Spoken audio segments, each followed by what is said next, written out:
नमस्कार, आप देख रहे हैं 33 जिले 33 खबर और मैं हूं आपके साथ शुभेंदु सिंह। प्रदेश में आकाशीय बिजली का कहर देखने को मिला है। प्रदेश में कुल 23 लोगों की इस दौरान मौत हुई। सीएम अशोक गहलोत ने घोषणा की है, मृतकों के परिजनों को 5-5 लाख रुपए की सहायता, घायलों को 2-2 लाख रुपए की सहायता राशि इस दौरान दी जाएगी।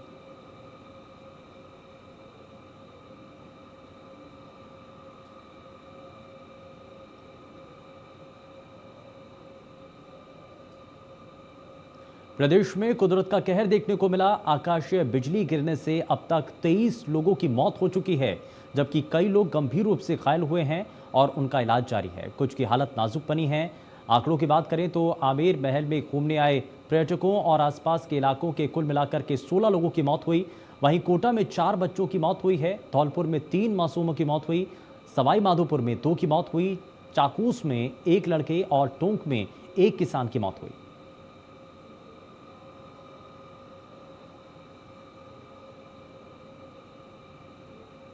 आमेर में हुए हादसे को लेकर बीजेपी प्रदेशाध्यक्ष सतीश पूनिया एसएमएस अस्पताल पहुंचे और घायलों से मुलाकात कर उनका हालचाल जाना।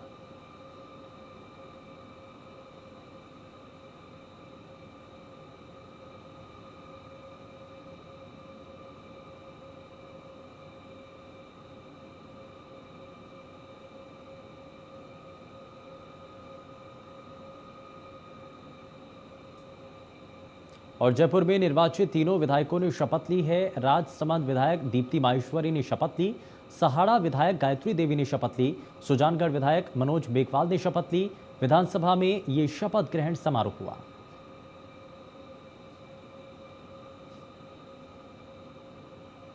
वहीं प्रदेश कांग्रेस में कलह का 1 साल, ऐसे मौके पर बोले विधायक संयम लोढ़ा, नई सुबह की तरफ देखने का समय। कांग्रेस पार्टी में सब एकजुट हैं, सभी 2023 की तैयारियों में जुटे हैं।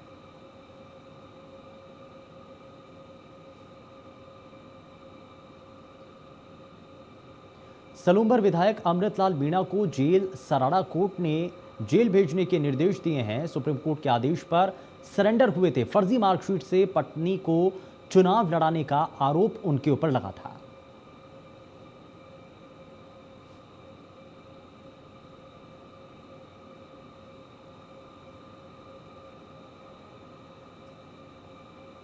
चुरू में सादुलपुर विधायक कृष्णा पुनिया ने सराहनीय कदम उठाया है। जिला कलेक्टर से विधायक मिलने जा रही थी, वहीं एसपी ऑफिस के आगे विकलांग मोहम्मद सलीम मिला।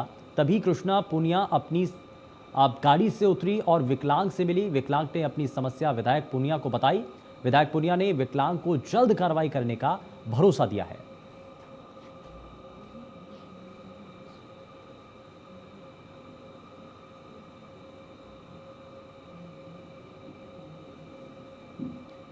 तो विधायक कृष्णा पुनिया, आप दरअसल इस दौरान उनका सराहनीय कदम देखने को मिला। तस्वीरों के जरिए भी आप देख रहे हैं, विकलांग ने अपनी समस्या विधायक को बताई और विधायक तक अपनी परेशानी पहुंचाने की कोशिश की है।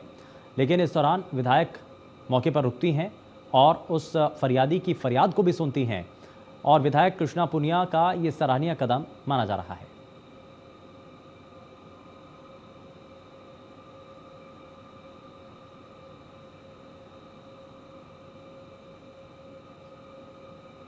मंडावा में विधायक रीटा चौधरी का वार्ड वासियों ने अभिनंदन किया। वार्ड 1 से 6 के वासियों ने विधायक रीटा चौधरी का शॉल माल्यार्पण कर अभिनंदन किया।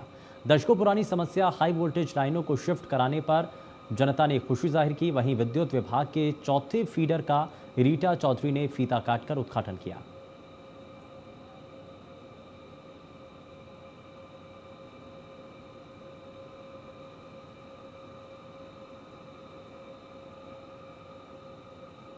जयपुर नगर निगम हेरिटेज पीवीजी के काम की निगरानी करने के लिए आईटी बेस्ड सिस्टम तैयार करने जा रहा है। हेरिटेज कमिश्नर अवधेश मीणा ने बताया कि सफाई व्यवस्था की मॉनिटरिंग के लिए आईटी बेस्ड मॉनिटरिंग सिस्टम बनाने की तैयारी हो रही है।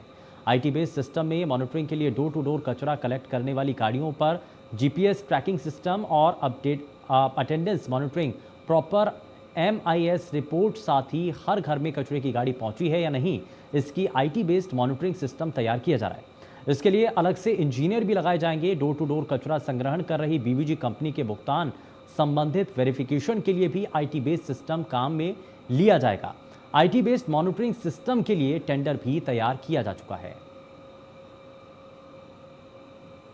व्यवस्था है उसकी मॉनिटरिंग के लिए उसको आईटी बेस्ड सिस्टम हम लोग बनाने की कोशिश कर रहे हैं। आईटी बेस्ड सिस्टम में उसका जो जीपीएस ट्रैकिंग तो होती ही है, उसके अलावा भी अटेंडेंस की मॉनिटरिंग हो रही है, एमआईएस रिपोर्ट्स प्रॉपर आ जाए, और इसके अलावा हर घर में कचरा की गाड़ी पहुंची है कि नहीं पहुंची है उसकी मॉनिटरिंग थोड़ा टेक्नोलॉजी बेस्ड हो, आरएफआईडी बेस्ड हो, वो चीज़ हम उसमें इंक्लूड कर रहे हैं और पूरा उसको आईटी बेस्ड सिस्टम करेंगे ताकि उसकी प्रॉपर मॉनिटरिंग रहे। और अभी कुछ पेमेंट से रिलेटेड भी इश्यूज़ रहते थे कि उसकी वेरिफिकेशन में इश्यूज आता था, तो वो आईटी बेस्ड वेरिफिकेशन हो, उसके लिए एक इंडिपेंडेंट इंजीनियर होगा, वो आईटी का यूज़ करते हुए उसका बनाएगा। उसका एक हमने टेंडर बना लिया है और उसको भी हम इसी वीक में फ्लोट कर सकते हैं। सर इसका अभी टेंटेटिव है क्योंकि फाइनल नहीं हुआ है, अराउंड 1.4 करोड़।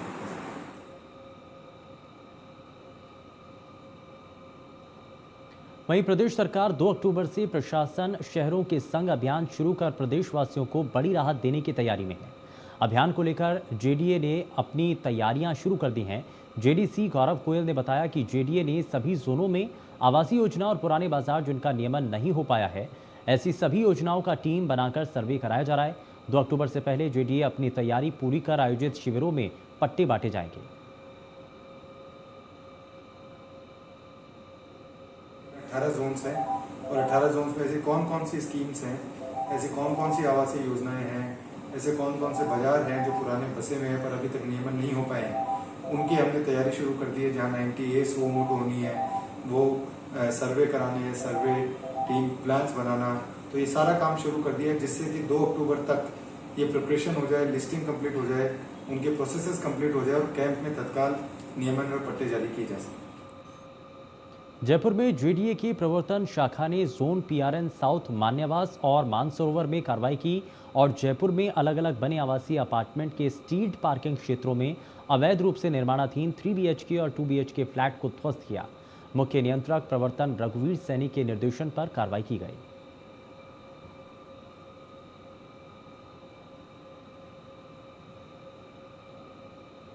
करौली में पुलिस ने हनी ट्रैप गिरोह का पर्दाफाश करते हुए गिरोह के मुख्य सरगना और 2 महिलाओं सहित 4 लोगों को गिरफ्तार किया। पूछताछ में महिलाओं ने बताया कि कोरोना संकट के चलते कोई काम नहीं मिलने और हाई प्रोफाइल जिंदगी जीने तथा महंगे शौक पूरे करने के लिए हनी ट्रैप षड्यंत्र शुरू किया गया। पुलिस अधीक्षक ने बताया कि कल एक परिवादी ने हनी ट्रैप के मामले में फंसाकर वीडियो वायरल करने और बलात्कार का प्रकरण दर्ज कराने की धमकी देकर 10 लाख रुपए मांगने का मामला दर्ज कराया। पुलिस ने मामले को गंभीरता से लिया और जाल बिछाकर आरोपियों को गिरफ्तार किया। फिलहाल पुलिस आरोपियों से पूछताछ कर रही है।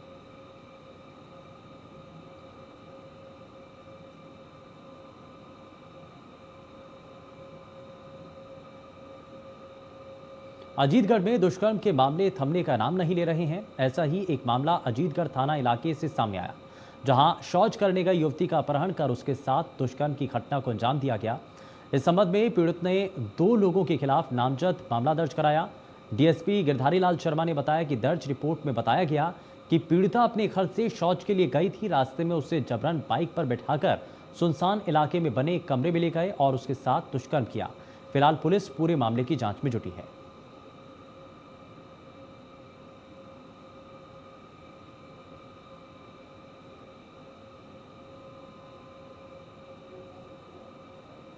फतेहपुर शेखावटी के नव मनोनीत पार्षदों का शपथ ग्रहण समारोह आयोजित हुआ।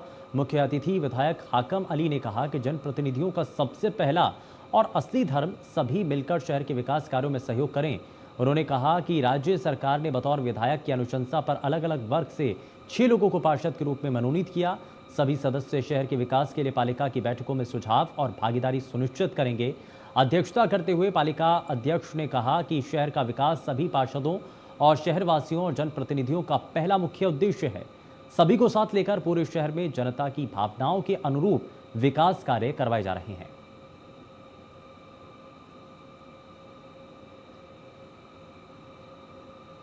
वहीं तीसरी लहर से बचने के लिए उत्तर पश्चिम रेलवे के जयपुर मंडल की ओर से एक अनूठी पहल शुरू की गई।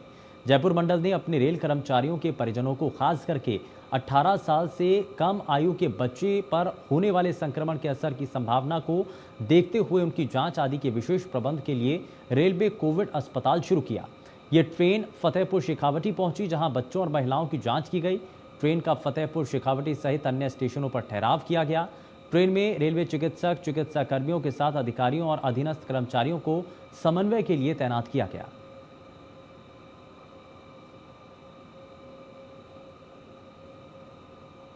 लक्ष्मणगढ़ में बदमाशों के हौसले बुलंद होते नजर आ रहे हैं। बाइक सवार 2 बदमाशों ने एक महिला के गले से मंगलसूत्र और सोने के आभूषण से भरा बैग लेकर फरार हो गए। आपको बताएं कि महिला एक अध्यापिका है। पीड़ित महिला ने बताया कि वो पंचायत समिति के पास अपने पीहर जा रही थी, तभी पीछे से बाइक पर सवार होकर आए और उसके गले से मंगलसूत्र और बैग लेकर फरार हो गए। पीड़िता ने बदमाशों का पीछा किया, लेकिन बदमाश भागने में कामयाब हो गए।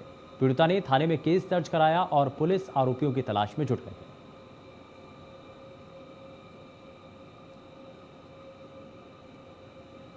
डीडवाना से निकलने वाली सुपका रोड के पास एक कबाड़ के गोदाम में भीषण आग लग गई। आग लगने से कबाड़ का सारा सामान जलकर खाक हो गया। फिलहाल आग लगने के कारणों का अभी तक खुलासा नहीं हुआ।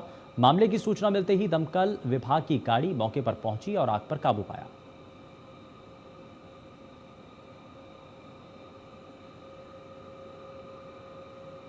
बारा के अंता के पास नेशनल हाईवे 2 वाहनों में आग लग गई है।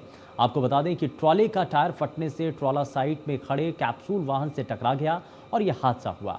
मामले की सूचना मिलते ही दमकल मौके पर पहुंची और आग पर काबू पाया गया। गनीमत रही, हादसे में कोई जनहानि नहीं हुई।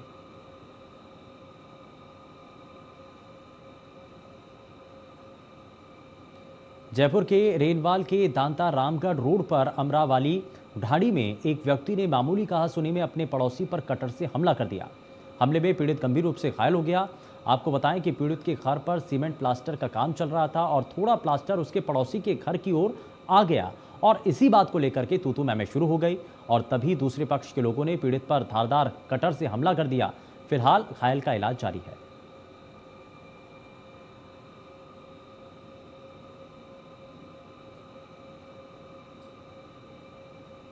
कोटा के बोरखेड़ा इलाके में 2 शराबी नशे की हालत में आपस में भिड़ गए। दोनों ने एक दूसरे पर पत्थर और लाठियों से हमला किया। फिलहाल दोनों घायलों का इलाज जारी है। बोरखेड़ा इलाके के लेबर चौराहे के पास की ये घटना बताई जा रही है।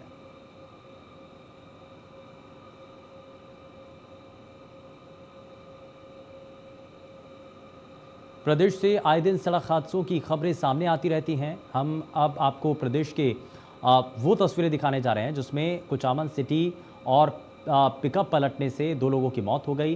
1.5 दर्जन से ज़्यादा लोग घायल हो गए। वहीं इस दौरान आपको बताएं कि ये पूरा मामला सामने आया जिसमें कई लोग घायल हुए हैं।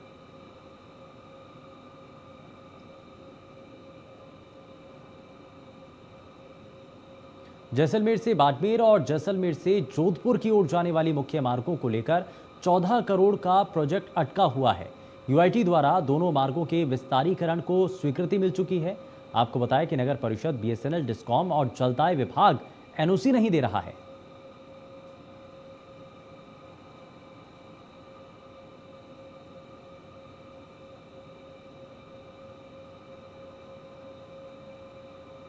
बयाना में बारिश की वजह से अचानक तापमान में गिरावट दर्ज हुई। बारिश होने की वजह से लोगों को गर्मी से राहत मिली। वहीं किसानों के चेहरे पर खुशी देखने को मिली है। वहीं कुछ जगहों पर जल जमाव भी देखने को मिला।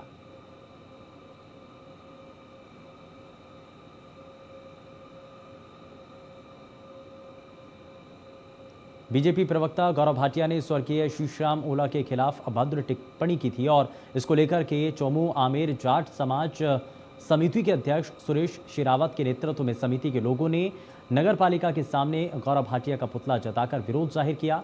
भाटिया द्वारा दिए गए टिप्पणी को लेकर के जाट समाज में रोष है। प्रदर्शन कर रहे लोगों ने कहा कि जब तक प्रदेश प्रवक्ता भाटिया अभद्र टिप्पणी के खिलाफ माफी नहीं मांगते तब तक प्रदर्शन को उग्र रूप दिया जाएगा। इस मौके पर आदर्श जाट महासभा के प्रदेश प्रवक्ता समेत कई लोग मौजूद रहे।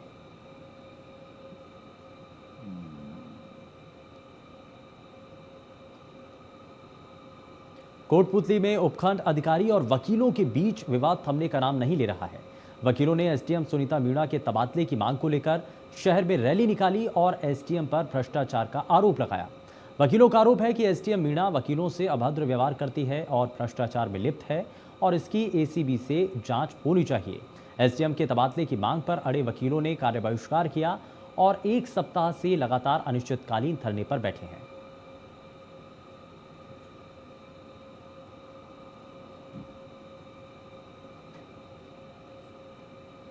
प्रदेश में दलितों के साथ लगातार हो रहे अत्याचार को लेकर बीजेपी, एससी और एसटी मोर्चा ने सिविल लाइन पर कूच किया। आपको बताएं कि बीजेपी कार्यकर्ता जितेंद्र मीणा और मुकेश गर्ग के नेतृत्व में सभी कार्यकर्ता पहुंचे।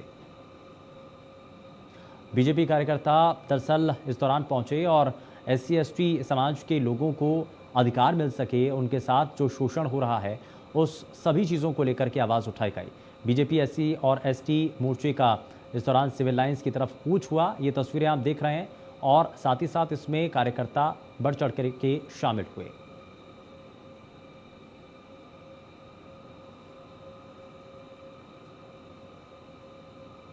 अजमेर के बयावर में उदयपुर रोड पर पुलिस चौकी के सामने शराब की दुकान पर बाइक पर आए 2 अज्ञात लुटेरों ने फायरिंग की और चाकू दिखाकर 80,000 रुपए की नकदी लूट ली। फायरिंग के चलते मौके पर अफरा तफरी का माहौल हो गया और इसका फायदा उठाकर लुटेरे मौके से फरार हो गए। घटना की सूचना मिलते ही बयावर पुलिस मौके पर पहुंची और इलाके में नाकाबंदी की। आपको बताएं कि एक आरोपी ने मुंह पर कपड़ा बांधा हुआ था और दूसरे ने टोपी पहनी थी। फिलहाल पुलिस ने मामला दर्ज कर लिया है और जांच शुरू कर दी है।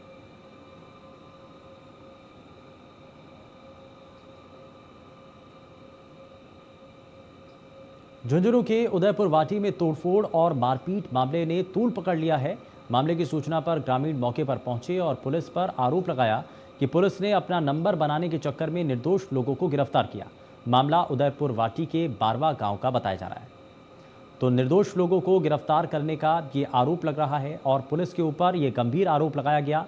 तोड़फोड़ और मारपीट मामले में अब ये लगातार सवाल उठाए जा रहे हैं पुलिस की कार्यशैली को लेकर के और ये कहा जा रहा है कि मौजूदा वक्त में पुलिस ने वाहवाही लूटने के चक्कर में ही सिर्फ इस पूरे मामले को अलग ही रंग दे दिया है और ग्रामीण अब लगातार पुलिस की कार्रवाई को लेकर के, कार्यशैली को लेकर के सवाल उठा रहे हैं।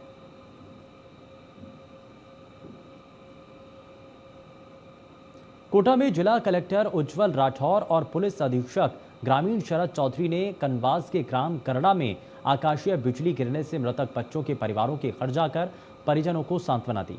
मृतक आश्रितों को 5-5 लाख रुपए बैंक खाते में जमा करवाकर घायलों को बेहतर इलाज करने के निर्देश दिए। इस दौरान उपखंड अधिकारी सहित कई अधिकारी मौजूद रहे। तो आकाशीय बिजली का कहर फिलहाल देखने को मिला, जिसकी वजह से कई लोग जिनके घर प्रभावित हुए हैं, जिनके जो परिजन हैं वो प्रभावित हुए हैं, छोटे छोटे बच्चे तक इसकी चपेट में आए हैं। तो इस दौरान जिन लोगों की मौत हुई है उन तक वो राहत राशि ज़रूर पहुंचाई गई और साथ ही साथ प्रशासनिक अमला ऐसे जो प्रभावित परिवार हैं उनके घरों तक पहुंचे और साथ ही साथ परिवार को सांत्वना दी। फतेहपुर में थोड़ी बारिश होते ही बस स्टैंड टापू बन जाता था, लेकिन अब फतेहपुर के कोतवाली तिराहे के जयपुर बीकानेर हाईवे पर बस स्टैंड का निर्माण होगा, जिससे ग्रामीणों को निजात मिल सकेगी। फतेहपुर विधायक हाकम खान सहित अन्य अधिकारियों ने भी शिलान्यास किया, जिसमें 38 लाख रुपए की लागत से 4 दीवारी का निर्माण शुरू हो गया है।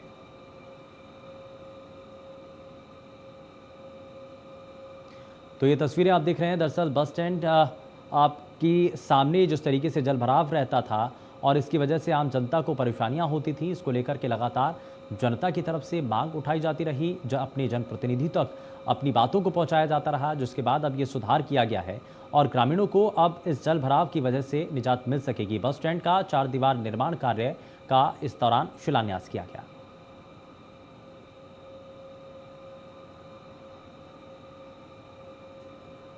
प्रदेश में कोरोना के आंकड़ों में कमी हो रही है, लेकिन वैक्सीन नहीं मिलने की वजह से सरकार की चिंता बढ़ती चली जा रही है। तो वैक्सीन का संकट बरकरार है और ऐसे में लगातार ये मांग की जा रही है कि केंद्र सरकार वैक्सीन प्रदेश को उपलब्ध कराए और इसीलिए वैक्सीनेशन सेंटर पर अब बहुत हद तक वैक्सीन की कमी देखने को मिल रही है। कई ऐसी जगह हैं, कई ऐसे इलाके हैं, कई ऐसे जिले हैं जहां पर कई वैक्सीनेशन सेंटर इस वक्त बंद पड़े हैं क्योंकि वैक्सीन की कमी है, उपलब्धता उतनी हो नहीं पा रही है जितनी ज़्यादा संख्या में लोग वैक्सीन लगवाने के लिए आते हैं। जिला खबर में फिलहाल के लिए बस उतना ही। नमस्कार।